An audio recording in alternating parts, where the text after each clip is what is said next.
Mabono varisei uvanizuva ndakaona kuti vanga vasina chenja meri mabono usei nhasi.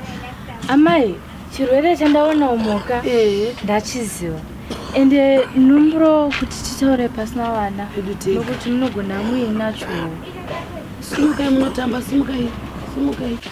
Amai we haisitero zvitezio idakagada zvoti hakuna chikosoro chakadai ida kureva mwezi chatu wani disease nekuti government yacho takaiona kumusika ukuita kutenga machangisi yakangosauka so zvino zvikadai kune vaimbodya mari ndichinyimwa kwendinozoitawo seingagorero nakati nopana imai we tinoonana madei kujanuwa disease anenge achatotipedza naye amai wika. Amai chemai muine tariro nokuti ndine vakawanda wandiri kurapa vane January disease kudaro nhasi uno kani zvokuti hazvichatotomboshamisire kuti mungashaye shuga chayomba kana school fees. Hazvichashamisira zvazvaita kare. Aiwa kana hazvichashamisira zvazvo asi tichirarama zvedu mai mutopona. Aiwa mandibatsira mukoti asi ndichasekwa muraini munhu vanondiseka vatofunga